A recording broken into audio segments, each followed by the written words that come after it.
President Xi Jinping swears in Macau's new chief executive, Sam Ho-Fai.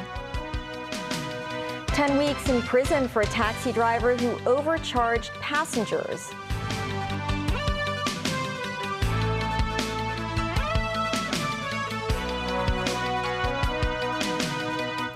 Hello, happy Friday. This is TVB News.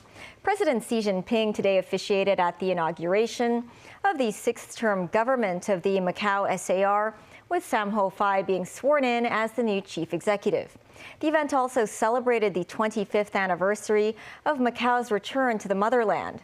Speaking at the ceremony, Xi hailed the success of One Country, Two Systems while talking about what Hong Kong and Macau should do in the future. Celine Chan reports from Macau. President Xi Jinping attended the inauguration ceremony of Macau's sixth-term government held at the Macau East Asian Games Dome. In a speech delivered during the ceremony, 澳门是镶嵌在南海之滨的 Xi said Macau, located on the South China Sea coast, is a shining pearl. He said the city has made great achievements since its return to the motherland, which proves that the One Country, Two Systems principle has a systemic advantage and strong vitality. The principle, he said, has ensured the long-term prosperity and stability of Hong Kong and Macau. The Chinese leader stressed the importance of four main points. First, upholding the one-country basis while making good use of two systems, implementing the full governing authority of the central government, respecting the differences in the two systems, ensuring a high degree of autonomy in the Hong Kong and Macau special administrative regions. The second point is to maintain a high level of security while pursuing high-quality development. The third point is to allow the unique advantages of the two SARs to excel and strengthen internal and external connections. And the fourth point is to promote the core values and facilitate inclusivity and harmony. He said One Country, Two Systems has reached a new phase, and the new Macau administration should reform and take the responsibility to take actions. President Xi also has four hopes for Macau: the promotion of appropriate economic diversification, enhancement of the special administrative region's governance, the building of an improved platform for opening to the outside world, and the maintenance of harmony and stability in Macau. Xi also talked about the positioning for the development of Hengqin, saying the central government's decision to develop Hengqin is to help Macau diversify its economy and create more jobs for the people. Such positioning must be well grasped, he said, and projects inconsistent with this should not be developed there. President Xi said the near future will be an important period for China's modernization and the Chinese people's rejuvenation. He also said that the One Country, Two Systems is a good policy that helps to maintain the long-term prosperity and stability in Hong Kong and Macau, which also helps to build a stronger country and achieve national rejuvenation. Celine Chan, TVB News, Macau. A flag-raising ceremony was held in Macau today as part of the celebrations marking the 25th anniversary of the SAR. And later in the morning, President Xi Jinping swore in Macau's new chief executive and his governing team. Mimo Singhai reports.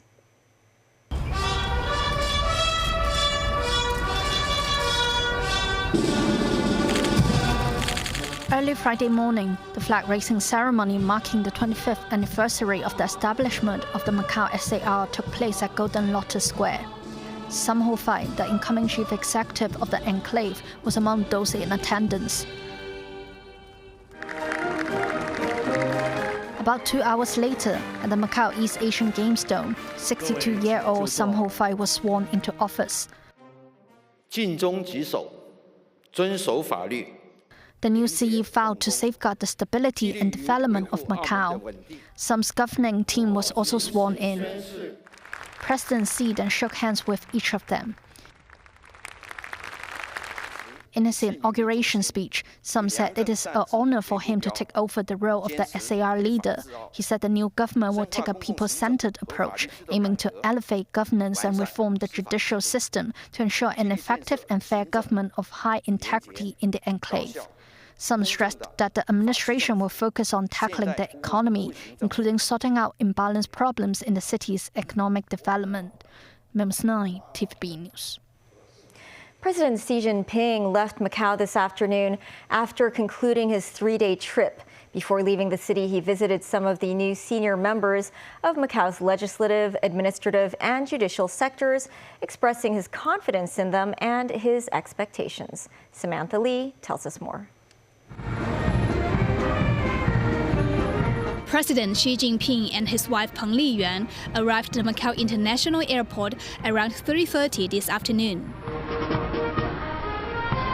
Before the pair walked into the cabin, a group of children bade them a fond farewell. The first couple waved back to them. A student sent the First Lady a bouquet. She also had a short conversation with the new Macau leader Sam Ho-fai, who was just sworn in as the sixth-term chief executive of the Macau SAR. President Xi and his wife then boarded the plane. Earlier, she met with Sam Ho-fai and Macau officials. She expressed his confidence that Sam will lead the new government and society with loyalty and integrity. The Chinese leader also said the central government would fully support Sam and the SAR government in fulfilling their duties. She also met the new administrative, legislative, and judicial officials. He hoped the officials could create a new era of glory for the country and Macau. Samantha Lee, TVB News. President Xi Jinping mentioned Hong Kong multiple times in his speeches while he was in Macau. Writing in his social media page, Chief Executive John Lee said Xi's speeches show the care and support that the central government has for Hong Kong and Macau. Lee said it also means the country approves the full implementation of the one country, two systems principle. Chief Secretary for Administration Eric Chan, meanwhile, said Xi's wishes for Macau also act as a development guidance for Hong Kong. The observatory recorded a low temperature of 11.9 degrees Celsius on Friday morning. The cold weather warning was in force until 10:30 a.m. It was sunny during the day. People wrapped themselves in thick clothing. Under the effect of the northeast monsoon, the weather is expected to remain cool and dry in the next 2 days. A taxi driver with previous records of overcharging on fares was sentenced to 10 weeks in prison after committing the crime again 2 months ago. The case was heard in the Eastern Magistrates Court, where the 54-year-old defendant pleaded guilty to 4 charges of overcharging on taxi fares. The chief magistrate noted that the defendant had been jailed for more than 10 weeks in the past for committing the same crime. The defendant was sentenced to 10 weeks in prison and fined $5,000. Case details revealed that the passenger in the defendant's taxi on October 4th was a police officer working undercover. The defendant did not start the taxi meter and charged the officer $150 for the taxi fare. He was arrested on the spot. South Korea's impeached President Yoon Suk-yeol is willing to present his views himself during legal proceedings related to his short-lived declaration of martial law. That's according to a lawyer advising Yoon, who has repeatedly refused to cooperate with investigators trying to question him over the incident. Meanwhile, lawyer and longtime friend of Yoon, Suk Dong-hyun, told reporters that the multiple seemingly overlapping investigations involving Yoon should be streamlined. Suk said Yoon's short-lived martial law decree did not amount to a rebellion, and the president did not intend to paralyze parliament.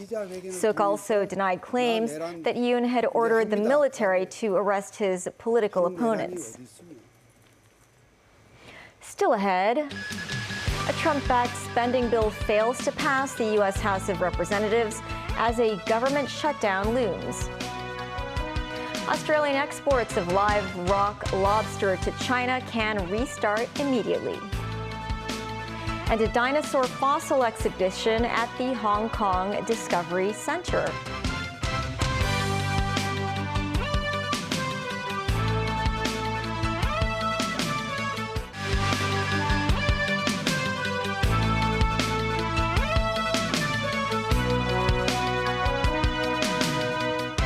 Welcome back. A spending bill backed by Donald Trump to fund operations and suspend the debt ceiling failed in the U.S. House of Representatives on Thursday as Democrats and dozens of Republicans defied the president-elect. This has left Congress with no clear plan to avert a fast-approaching government shutdown that could disrupt Christmas travel and cut off paychecks for more than 2 million federal workers. Tracy Furness has more. U.S. President Joe Biden arrived back in Washington as lawmakers on Capitol Hill were grappling with their ability to avert a government shutdown. President-elect Donald Trump had abruptly rejected a bipartisan plan to prevent a government shutdown, instead telling House Speaker Mike Johnson and Republicans to renegotiate on Wednesday, just 2 days before a deadline when federal funding expires. In a hastily convened vote, lawmakers failed to reach the 2/3 threshold needed for passage. But Johnson appeared determined to try again before Friday's midnight deadline.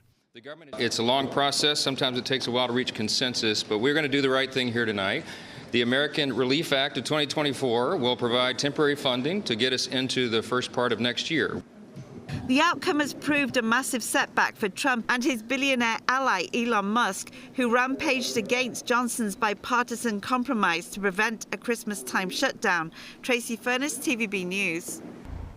Australian exports of live rock lobster to China can restart immediately, Prime Minister Anthony Albanese said today. Australia received a notification from Beijing that exports of rock lobster can resume. The decision marks the resolution of all outstanding trade impediments imposed by China on Australian exports after ties between the two nations had stabilized, Albanese said in a statement. China first imposed unofficial bans and tariffs on Australian goods worth $12.5 billion US, including rock lobster, in late 2020 after Canberra called for an inquiry into the origins of COVID-19. A dinosaur fossil exhibition opened today at the Hong Kong Discovery Center. All visitors are granted free entry and a chance to view the restoration work. Anip tells us more. The $3 million dinosaur parlor located in Kowloon Park features an observation area where visitors can watch experts as they work on 30 locally discovered rocks containing dinosaur fossils. The fossils were excavated from Port Island near Tai Po, and it could take up to 9 months for experts to thoroughly examine them. A group of primary school students visited the exhibition. One student said that she had a lot of fun. Because one rock is so big and one dinosaur is so big. Another visitor was a tourist from Australia. This is the first time ever I've seen something like this, so it was quite amazing actually. It puts into perspective not only how the life really began on this planet, but also how much the humanity as a species has come along. A local resident said that the exhibition gave him his first understanding of dinosaurs, but he noted that the exhibition was small and that it would be nice if the parlor could add in more exhibition fossils from related organizations in the mainland. The 470-square-foot area can accommodate up to 35 visitors for each 10-minute viewing session and will be open every day except Thursdays. 2024 marks the 200th anniversary of dinosaur research, as well as the Year of the Dragon in Chinese zodiac. The Dinosaur Parlor hopes to encourage people to explore Hong Kong's story of dinosaurs. And TVB News. That's the news. Thanks for watching. Have a great weekend.